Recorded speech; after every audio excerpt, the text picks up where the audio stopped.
맹자가 말했다. 순임금은 제풍에서 태어나 부하로 옮겨갔다가 명조에서 죽었으니 동쪽 야만족의 사람이다. 문왕은 기주에서 태어나 필영에서 죽었으니 서쪽 야만족의 사람이다. 지리적으로 서로 떨어진 것이 서로 천여리가 되고 시간적으로도 서로 떨어진 것이 천여년이나 된다. 그러나 뜻을 얻어 중국에서 도를 실행한 것은 마치 부절을 맞춘 듯 똑같았다. 앞서 성인과 뒤에 온 성인이 행한 법도는 동일했다. 정나라 대부인 자사는 정나라를 맡고 있었을 때 자신이 타는 수레로 진수와 유수에서 사람들을 건네주었다. 이에 대해 맹자가 말했다. 자사는 비록 은혜롭기는 했지만 정사를 할 줄 몰랐다. 11월에 사람이 다니는 다리를 건설하고 12월에 수레가 다니는 다리를 건설했다면 백성들이 물을 건너는데 수고로움을 겪지 않았을 것이다. 군자가 정사를 공평하게 하기만 하면 행차할 때에 길 가는 사람들을 길가로 물러나게 하는 것도 괜찮은데 어찌 일일이 모든 사람을 건네준단 말인가. 그러므로 위정자가 한 사람 한 사람을 기쁘게 해주려고 한다면 날마다 그렇게 한다 해도 시간이 부족할 것이다. 맹자가 제나라 선왕에게 다음과 같이 아뢰었다. 군주가 만약 신하를 자기의 손발처럼 소중하게 여기면 신하는 군주를 자기의 배와 심장같이 여길 겁니다. 군주가 만약 신하를 개나 말처럼 한착게 여긴다면 신하는 군주를 자기와 아무 관계없는 보통 사람으로 여길 겁니다.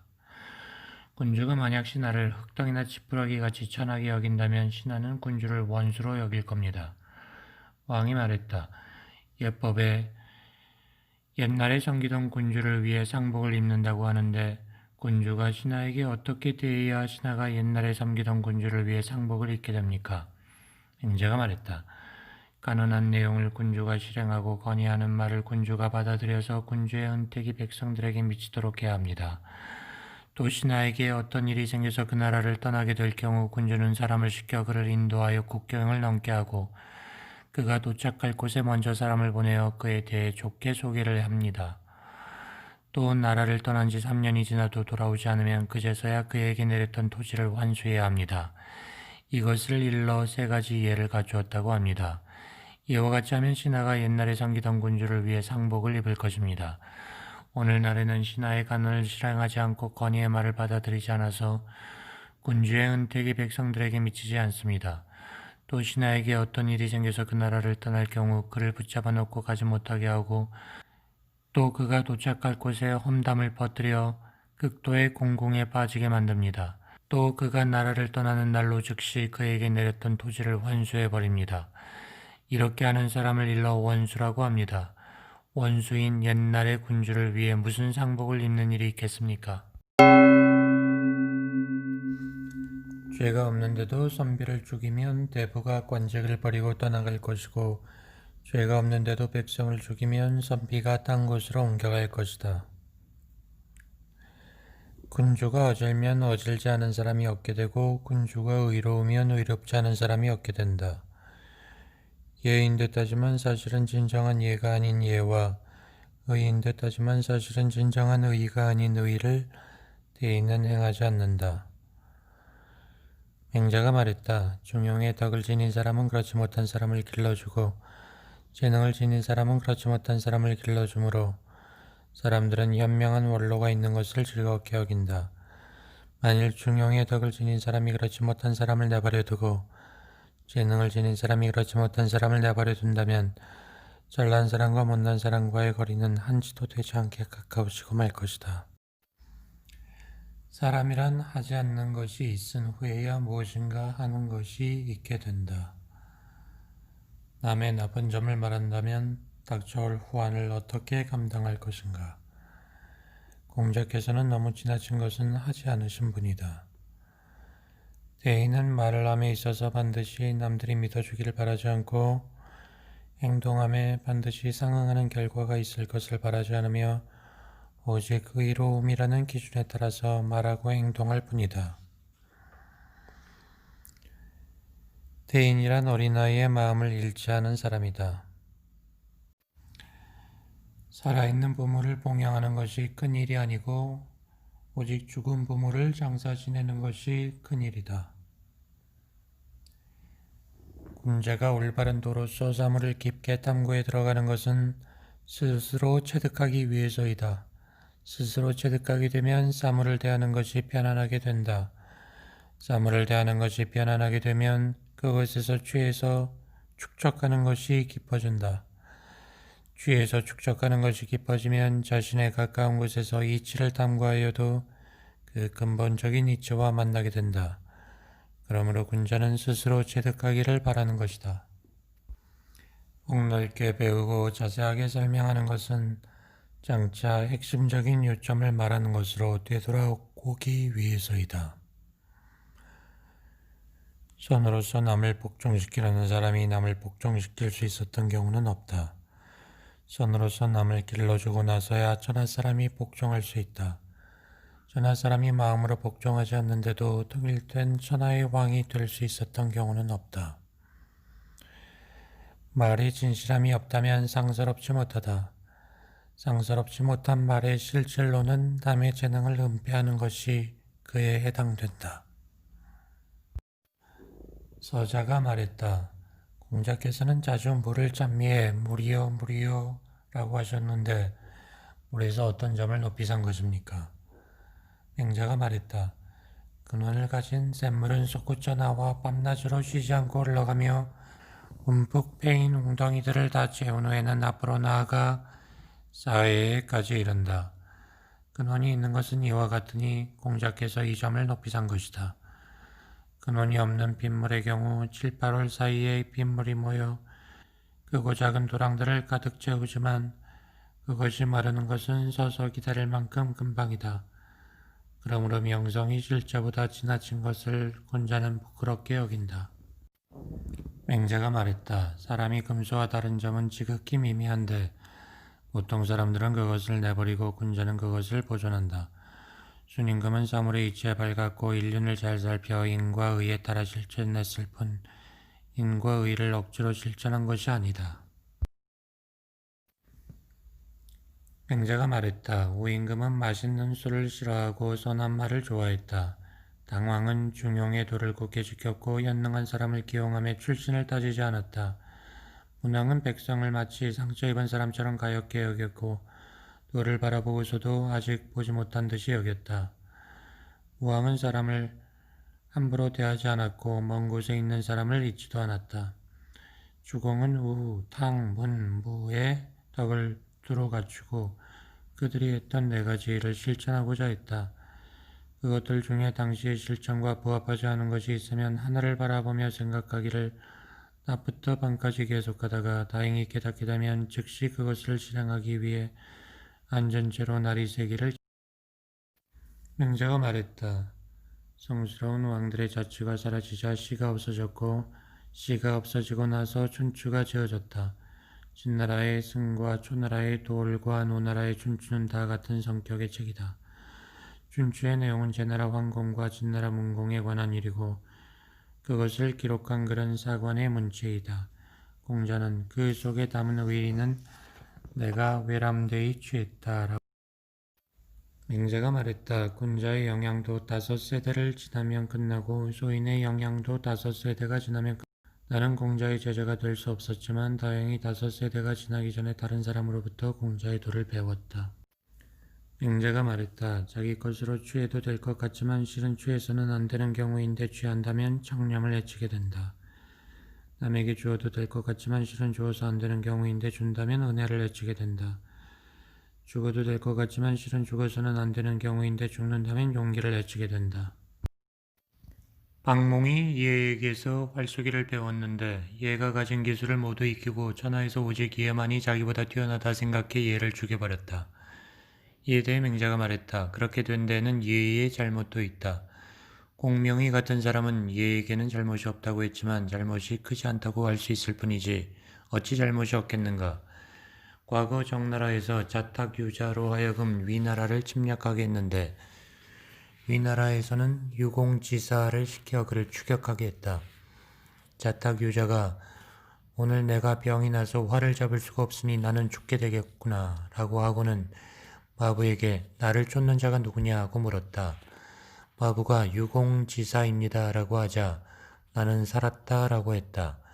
과부가 유공지사는 위나라에 활 잘 쏘는 자입니다. 그런데 나으리께서 살았다고 하는 것은 어째서입니까? 하고 물었다. 그가 말하기를 유공지사는 윤공지타에게 활쏘기를 배웠다. 그런데 윤공지타는 바로 나에게 활쏘기를 배운 제자다. 윤공지타는 단정한 인물이므로 그가 선택한 친구 역시 틀림없이 단정한 인물일 것이다. 라고 했다. 유공지사가 도착해 자탁유자에게 묻기를 선생께서는 어째서 활을 잡지 않으십니까? 라고 했다. 자탁유자가 오늘 나는 병이 나서 활을 잡을 수가 없소 라고 했다. 유공지사가 말했다. 소인은 윤공지타에게 활쏘기를 배웠고 윤공지타는 선생에게 활쏘기를 배웠습니다. 저는 선생님의 기술로 선생님을 해치는 일은 차마 하지 못하겠습니다. 그렇긴 하지만 오늘의 일은 저의 군주의 이름으로 제가 감히 하지 않을 수는 없습니다. 라고 했다. 그리고 화살을 뽑아 수레바퀴에 두드려 쇠로 된 화살 쪽을 떼어내고서 화살 4발을 쏜 후 돌아갔다. 맹자가 말했다. 서시처럼 예쁜 여자도 오물을 뒤집어 쓰고 있으면 사람들은 모두 코를 막고 지나갈 것이다. 반면 추하게 생긴 사람이라도 목욕제기하면 상제에게 제사 지낼 수 있다. 맹자가 말했다. 천하 사람들이 사물의 본성에 대해 논하는 것은 단지 이미 드러난 자취를 추구하는 것일 뿐이다. 이미 드러난 자취는 자연스러운 것을 근본으로 한다. 지혜로운 자를 싫어하는 것은 그가 천착함에 빠지기 때문이다. 만약 지혜로운 자가 우임금이 물기를 내듯이 한다면 지혜를 싫어할 까닭이 없다. 우임금이 물기를 흘러가게 한 것은 억지로 일삼지 않은 방법으로 실행한 것이다. 만약 지혜로운 자가 우임금과 같이 억지로 일삼지 않는 방법을 한다면 그 지혜 역시 위대한 것이 된다. 비록 하늘이 높이 있고 별들이 멀리 있지만 진실로 그 드러난 자취를 추구하기만 하면 1000년 동안의 동짓날도 앉아서 계산할 수 있다. 제 나라의 대부인 공행자가 아들의 상을 당했으므로 우사벼슬에 있는 왕환이 조문을 갔다. 그가 문에 들어서자 달려가 그와 말을 건네는 자가 있었고 또 그가 자리에 앉자 우사의 자리로 가서 그와 이야기를 나누는 자가 있었다. 맹자만 우사와 말을 나누지 않자 우사는 불쾌하게 여기며 말했다. 여러 군자들은 모두 나와 말을 나누는데 맹자만 유독 나와 말을 하지 않으니 나를 무시하는 태도다. 맹자가 이를 듣고 말했다. 이에 따르면 조정에서는 남의 자리를 지나가 남과 말하지 않으며 등급을 뛰어넘어 서로 인사를 해서는 안 된다고 했다. 나는 그러한 예를 지키려고 하는데 왕환은 내가 자기를 무시한다고 생각하니 이상하지 않은가? 맹자가 말했다. 군자가 남들과 다른 까닭은 마음을 간직하고 있기 때문이다. 존심하기 때문이다. 군자는 인으로 마음을 간직하고 예로 마음을 간직한다. 인한 사람은 남을 사랑하고 예를 지닌 사람은 남을 공경한다. 남을 사랑하는 사람은 남도 항상 그를 사랑하고 남을 공경하는 사람은 남도 항상 그를 공경한다. 어떤 사람이 자신을 도리에 어긋나게 대할 경우 군자는 반드시 내가 틀림없이 인하지 못하고 틀림없이 예를 지키지 못했기 때문일 것이다. 그렇지 않았다면 어떻게 이런 일이 일어나겠는가 라며 스스로 반성한다. 스스로 반성해봐도 자기가 어질게 행동했고 스스로 반성해봐도 예를 지켰는데도 어떤 사람이 여전히 도리에 어긋나게 대한다면 군자는 내가 진심을 다하지 못했기 때문일 것이다 라고 다시 스스로 반성한다. 그러나 스스로 반성해보아도 자신의 진심을 다했는데 그가 여전히 도리에 어긋나게 대한다면 군자는 이 사람은 몹쓸 사람일 뿐이다. 그렇다면 금수와 무슨 차이가 있겠는가? 금수에게 무엇을 따지겠는가? 라고 할 것이다. 그러므로 군자에게는 죽을 때까지 지니고 가는 걱정거리는 있어도 일시적인 근심은 없다. 군자의 걱정거리는 이러한 것이다. 순임금도 사람이고 나도 사람이다. 그런데 순임금은 세상 사람들의 모범이 되어 그 명성이 후세에 전해지고 있는 반면 나는 아직 시골의 평범한 사람에서 벗어나지 못하고 있다. 이러한 것이야말로 걱정거리로 삼을 만하다. 그것을 걱정한다면 어떻게 해야 하는가? 순임금처럼 해야 한다. 그것 말고 군자가 근심하는 것은 없다. 어진 일이 아니면 하지 않고 예가 아니면 행하지 않기 때문이다. 비록 갑자기 닥치는 근심이 있다 하더라도 군자는 그것을 근심으로 여기지 않는다. 오임금과 후직은 태평한 시대에 3번이나 자기들의 문 앞을 지나가면서도 집안에 들어가지 않았으므로 공자는 그들을 어질다고 찬양했다. 안회는 난세에 누추한 골목에서 초라한 밥 한 그릇과 물 한 바가지를 먹으며 살았다. 다른 사람 같으면 그런 가난을 감당하기 어려웠을 것이지만 안자는 변함없이 즐거워하였으므로 공자는 그를 칭찬했다. 맹자가 말했다. 오임금과 후직 그리고 안회가 추구한 도는 하나였다. 오임금은 세상 사람들 중에 물에 빠진 자가 있으면 마치 자기가 물에 빠진 것처럼 생각했고 후직은 세상 사람 중에 굶주린 자가 있으면 자신이 굶주리게 한 것처럼 생각했고 그래서 그렇게 다급하게 사람들을 구제했던 것이다. 오임금과 후직과 안자는 서로 처지가 바뀌더라도 모두 그렇게 했을 것이다. 한 집안의 사람들끼리 싸우는 것을 말릴 경우에는 비록 머리를 풀어헤치고 가끔만 겨우 맨채 가서 말리더라도 괜찮다. 그러나 마을의 이웃 사람끼리 싸우는 것을 말릴 경우 머리를 풀어헤치고 가끔만 맨채 가서 말린다면 잘못이다. 이 경우에는 비록 문을 걸어 잠그고 그대로 있어도 된다. 공도자가 말했다.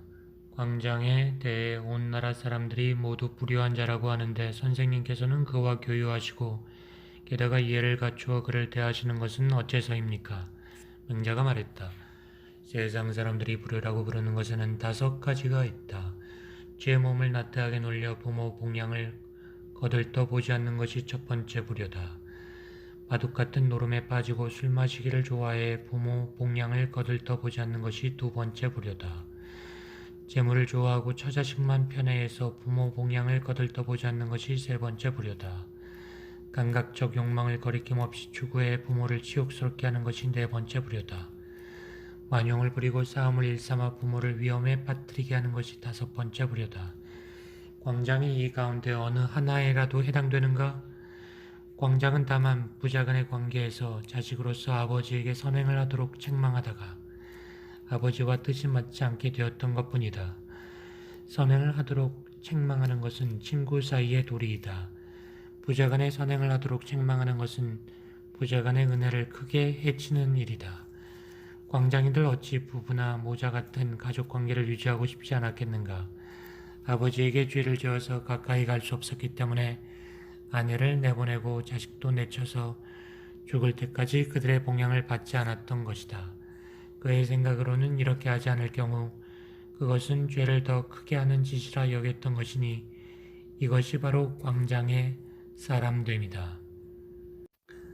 증자가 무성에 살고 있을 때 월나라 군대가 쳐들어왔다. 이때 어떤 사람이 적들이 쳐들어오는데 어째서 떠나지 않습니까? 라고 묻자 증자는 내가 떠난 다음 내 집에 다른 사람이 들어와 살거나 마당의 나무들을 손상시키지 못하게 하라고 했다. 적이 물러가자 증자는 내 담장과 집안을 수리해라. 내가 돌아가련다. 라고 분부하고 비난했다. 적이 물러가고 증자가 왔다. 주변 사람들이 무성의 관리들이 선생님을 이와 같이 충성스럽고 공경하게 대접했는데도 적이 쳐들어오자 앞장서 도망가셔서 백성들에게 좋지 않은 본이 되었다가 적이 물러가자 돌아오신 것은 옳지 못한 듯합니다. 라고 했다. 그러자 제자인 심유행이 이것은 너희들이 알 수 있는 일이 아니다. 예전에 우리 심유씨 가문이 부추라는 자가 난을 일으켜 화를 당한 적이 있었는데 그때 선생님을 따르던 자가 70명이었지만 선생님을 따라 모두 피했기에 한 사람도 화를 겪지 않았다라고 했다. 자사가 위나라에 살고 있을 때 제 나라 군대가 침입했다. 이때 어떤 사람이 적들이 쳐들어오는데 어째서 떠나지 않습니까? 라고 묻자 자사는 만약 내가 떠나버린다면 군주는 누구와 더불어 지키겠는가? 라고 했다. 맹자는 이 2가지 사례에 대해 이렇게 말했다. 증자와 자사가 추구한 도는 하나였다. 다만 당시 증자는 스승이며 원로인 처지에 있었고 자사는 신하이며 낮은 관리인 처지에 있었다. 증자와 자사는 처지가 바뀌었어도 모두 그렇게 했을 것이다. 제 나라의 제상인 저자가 물었다. 왕께서 사람을 시켜 선생을 몰래 살펴보게 하는데 선생에게는 과연 남들과 다른 점이 있는지요? 맹자가 말했다. 어찌 내가 남과 다르겠소? 요승과 같은 성인도 보통 사람과 같을 뿐인데요. 제 나라에 처 한 짝과 첩 한 명을 데리고 한 집에 사는 자가 있었다. 그 남편은 외출했다 하면 술과 고기를 먹은 후 되돌아오곤 했는데 같이 마시고 먹은 사람이 누군지 그의 처가 물어보면 남편은 모두 부유하고 지위가 높은 사람들의 이름만 댔다. 그 처가 첩에게 남편이 외출했다 하면 반드시 술과 고기를 마음껏 드신 후 돌아오시는데 함께 먹고 마신 사람이 누군지 여쭈어 보면 모두 부유하고 지위가 높은 사람들의 이름만 대시네. 그런데 그런 이름난 사람이 우리 집에 들어온 적이 없으므로 내가 남편이 가는 곳을 몰래 알아보려고 하네 라고 말했다. 다음날 아침 일찍 일어나 남편이 가는 곳을 뒤따라가는데 노정안을 두루 돌아다녀도 누구 하나 남편과 함께 이야기를 나누는 사람이 없었다. 남편은 결국 동쪽 성곽의 무덤들 사이에서 제사 지내는 사람에게 가더니 제사 지내고 남은 음식을 얻어먹고는 그것으로 부족하면 다시 두리번거리고 다른 곳으로 가는 것이었다. 이것이 바로 그가 배불리 먹는 방법이었던 것이다. 아내가 돌아와 첩에게 말하기를 원래 남편이란 우러러보면서 일생을 함께 살아갈 사람인데 지금 우리 남편은 이 모양이야 라고 하고서 첩과 더불어 남편을 흉보며 마당 한가운데 서서 서로 울고 있었다. 그런데도 남편은 아무것도 모르고 의기양양하게 밖에서 들어와서는 처첩들에게 의지됐다. 군자가 볼 때 오늘날의 사람들이 부귀와 영달을 구하는 방법치고 이처럼 처첩들이 부끄럽게 여기고 서로 울지 않을 것이 드물다.